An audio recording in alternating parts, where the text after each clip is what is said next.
Today's lesson is all about the Earth's energy balance. So all of the energy that the sun gives off, that electromagnetic spectrum, really high energy waves to really low energy waves, and all of that gets sent straight towards the Earth.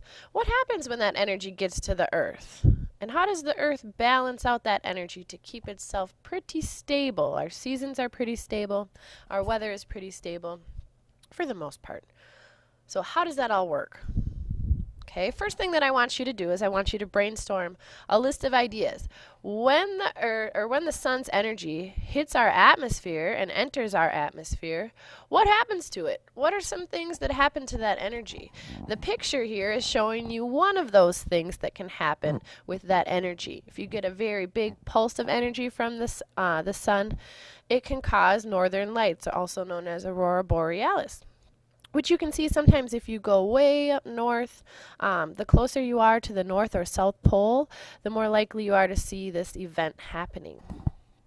So take a minute, pause the video, and in your notes list as many other ideas besides the northern lights that would happen to the sun's energy as it enters the Earth's atmosphere.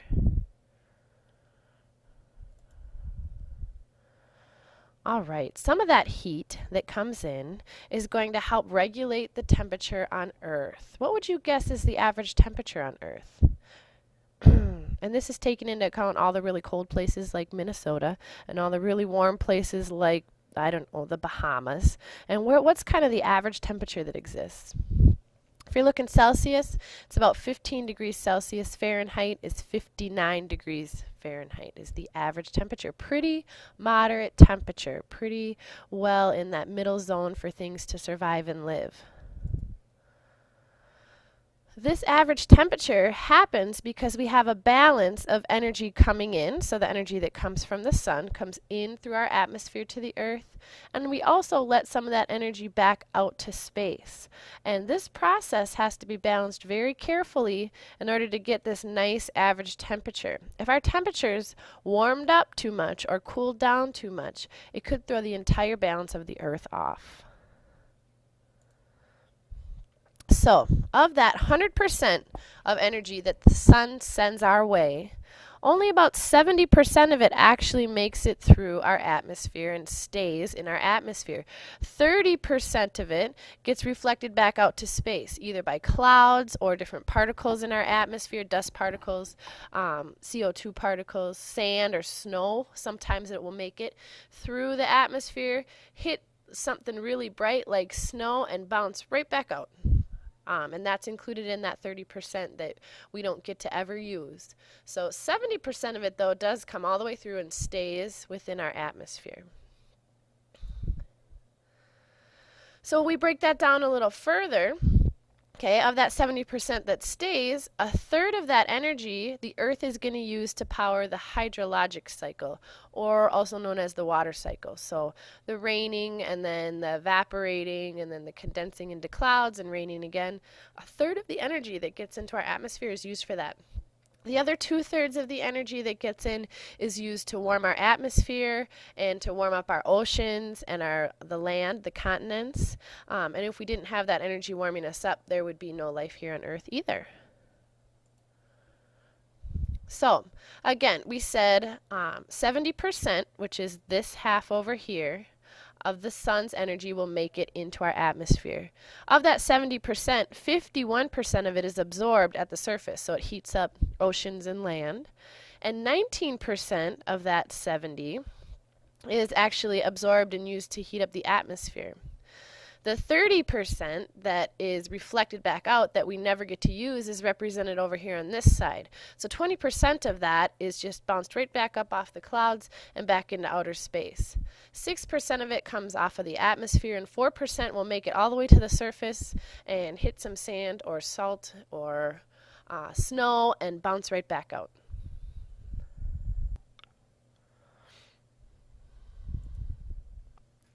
So, one of the types of radiation that the sun gives off is UV radiation. And if you remember, UV radiation is a little bit higher energy than the visible light, which is why UV radiation can damage our skin. It can interact with different materials differently, and it can be used to create energy. So because it's a little higher energy, it has more purposes. Now, when that UV energy comes through our atmosphere and hits the surface of the earth, it gets converted, because remember, energy can be converted to infrared. So it's a much lower energy wave once it hits the earth. Now, infrared is a type of energy that heats things up. So if you go to McDonald's, they put infrared lamps above the French fries to keep them warm. So the infrared heat that's hanging out in our atmosphere is the energy that's keeping us warm. It's very important. So here's a picture, and this picture is demonstrating what we call the greenhouse effect. So the sun gives off energy, okay, heads towards Earth, makes it through all the way to the surface. Two things can happen. Either it's going to hit the surface of the Earth and then bounce right back out to space. That would be in that 30% that gets reflected back out to space. Or it could come in, hit the surface of the Earth, and then bounce off. Remember, when it hits the surface, it turns to infrared heat. Now, it comes back up, but you can see it gets trapped here. On the very edge of our atmosphere is a thin layer of CO2 and some other gases, but mostly CO2, that is gathering here. And what that CO2 particles do is they kind of create a blanket. And so when that ray of infrared heat goes to leave to go back out to space, it hits that blanket and it gets trapped and it gets bounced back down to Earth, and it just continues to bounce between that layer of CO2 and the Earth. Now, having infrared heat trapped in our atmosphere is going to warm up our atmosphere. Now, most of the time, you hear the word greenhouse effect and you probably associate that with being a bad thing. They say, you know, you don't want to have the greenhouse effect on Earth. But the truth about that is that that greenhouse effect is really what keeps the Earth warm. If we didn't have the greenhouse effect happening on Earth, our average temperature would be negative 18 degrees Celsius or 0 degrees Fahrenheit. If that were true, we would have no life on Earth because we would have no liquid water. So the greenhouse effect truly is important to our existence and the existence of all living things on Earth. It's not a bad thing. And it happens naturally. The problem becomes when we sort of mess with our atmosphere, and that affects the greenhouse effect, or amplifies the greenhouse effect, and then we throw off the Earth's energy balance. So the gases that create that blanket, carbon dioxide is the biggest one. And that's the one that you hear most of the time when associated with the idea of global warming or the greenhouse effect. So governments are trying to monitor the amount of carbon dioxide that's released into our atmosphere so that we're not amplifying the greenhouse effect on our planet. But carbon dioxide is not the only gas up there that's doing that blanketing. Water vapor does it, methane, nitrous oxide, and chlorofluorocarbons, big word.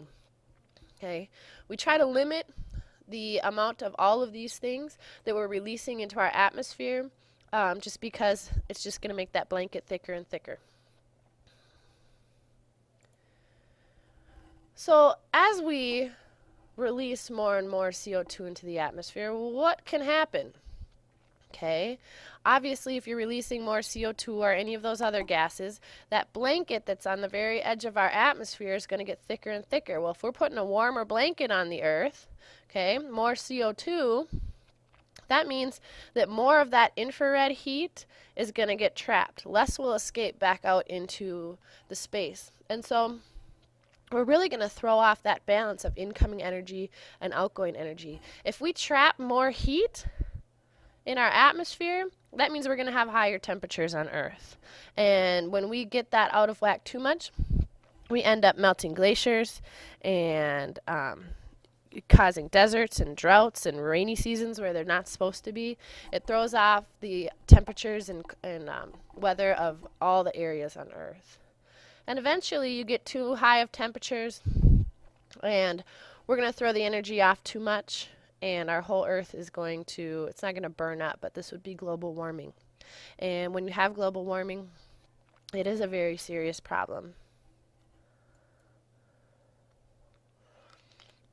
So a normal amount of greenhouse effect on Earth is a really good thing. Okay? If you are adding to those gases that create the greenhouse effect, then that's when you're creating problems. When you're done with these notes, I want you to click on another video. It's listed here for you, and it's also on our class website just below these notes, called the National Geographic Catastrophic Climate Change. That's going to walk you through what would happen as our climate changes. And this video will be very helpful in you filling in your global warming cause and effect. If you guys have any questions, let me know.